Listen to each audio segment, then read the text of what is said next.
Welcome to some new r/malicious compliance stories, where people comply to the letter, but not the spirit of a request. I hope you had a great day. Thanks for all the likes and comments on the last video.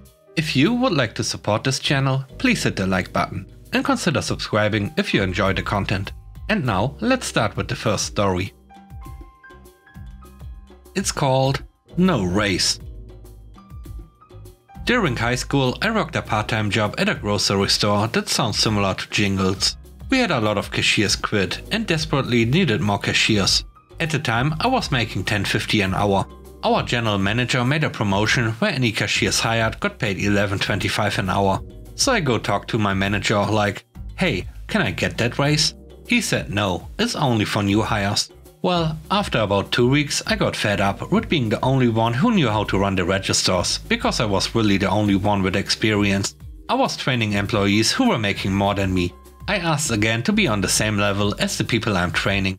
I realized that the promotion ended in about a month, so I talked with my parents about my plan. I waited until I knew that he was going to struggle, because people were already asking off.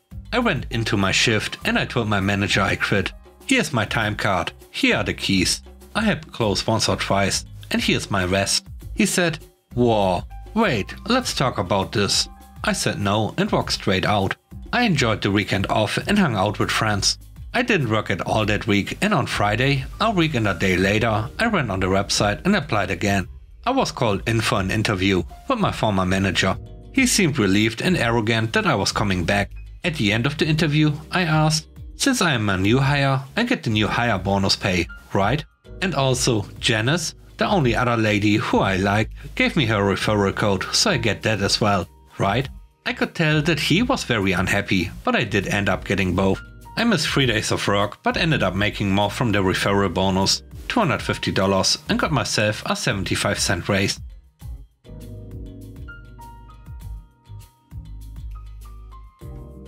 The next story is called That is Rude. At my job, I deliver materials to different sites throughout the city. I'm not usually met with much enthusiasm, because they know when my truck comes around, they've got work to do. Truthfully, I get it. Sometimes I'm dropping off 30 to 40 large crates of stuff. I don't expect people to jump for joy, and they are usually polite, even if they look dead inside. I'm understanding and sometimes apologetic about it. I'm just doing what I'm told. I don't assign the stuff to them. I feel their pain. It's no fun moving all the stuff on my rent either, and watching me drive away once I drop it off is bound to build some resentment towards me. But again, be professional, right? Anyway, there's this one worker that just won't even speak to me. I ask for their validation, to sign stuff off, or just tell them what I'm dropping off and what it is for, and I'm just met with silence. Not even a glance at me.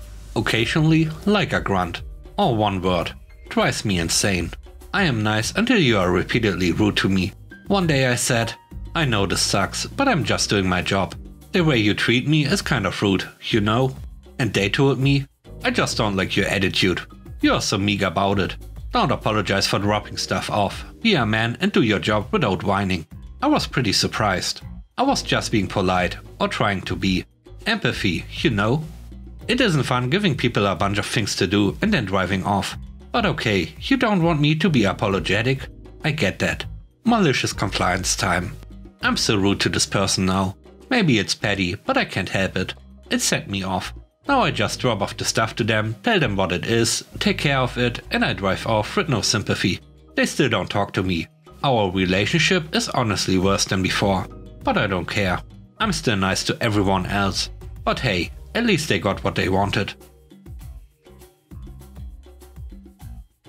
The third story is called No Promotion. This was years ago. I had a young manager, only 1 year older than me, and he was very approachable. After working together for many years, I was meeting every criterion for promotion, along with several others on my team with more experience than me. There was a company-wide promotion freeze while they restructured. After, there was a bow wave of applicants, obviously. My manager was honest and told me others deserved it more than me, which I completely agreed with. But he did promise to get me the same money as they to acknowledge the work I do. Well, he lied. They got 10% raises and earned slightly more than me. I got 1.75%. I told him I was working to rule and did.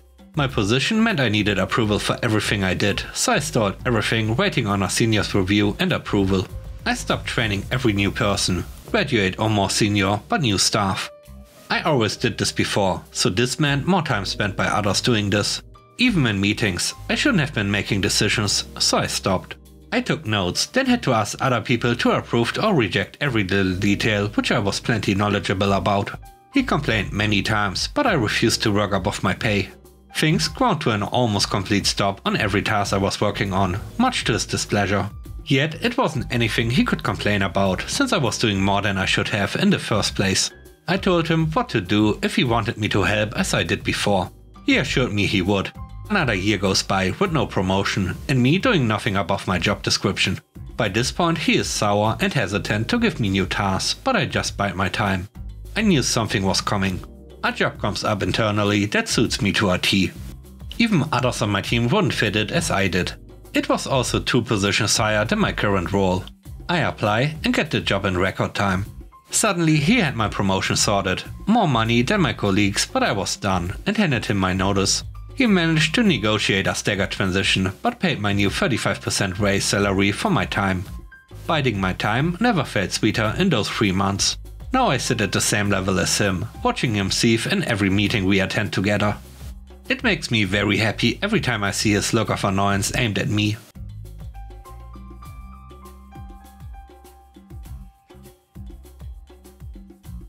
The last story is called Ireland.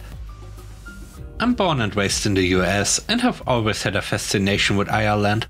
I do have Irish ancestry, but my family has never been one to be vocal about it.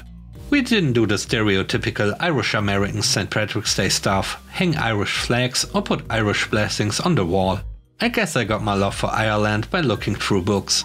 I spent a lot of time with my grandparents when I was younger, and they had a set of books about different countries. I would spend all day looking through the one on Ireland. The gorgeous landscapes, the stone walls, the cottages, it all fascinated me. When I was around 4, my grandparents, knowing my fascination with Ireland, gave me an illustrated book of Irish legends as a birthday gift, and it quickly became my favorite book of all.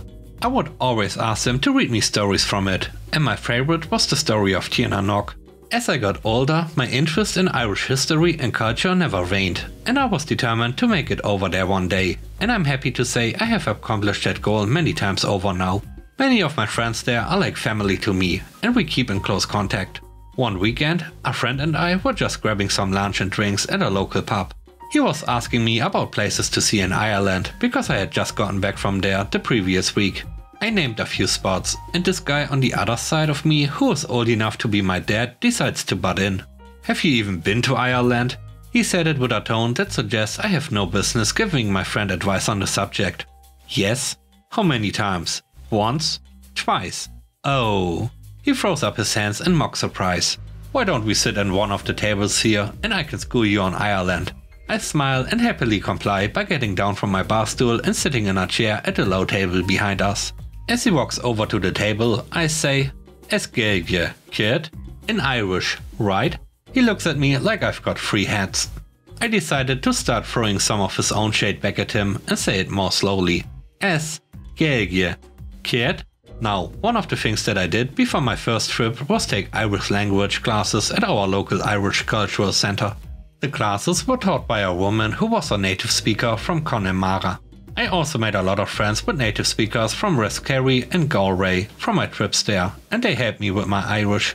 He still stands there, clueless, so with casual sarcasm, I say, "Oh, I figured that since you were about to school me on Ireland, it would only be fitting that we have the conversation in Irish." Certainly, an expert such as yourself would have no trouble with that. The look of defeat on his face was priceless. The condescending attitude quickly disappeared like the air escaping a deflating balloon. His shoulders dropped, and he hung his head as he walked away without saying a word.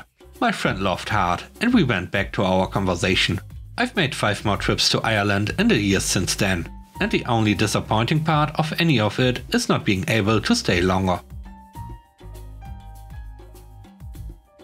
And with that, we end today's video. Let me know what you think about the stories. On a scale of 1 to 10, how would you rate the stories in today's video? I hope you enjoyed the video. If you like what I do and want to support me, please subscribe and hit the like button. I hope you have a great day. Stay safe. Bye bye.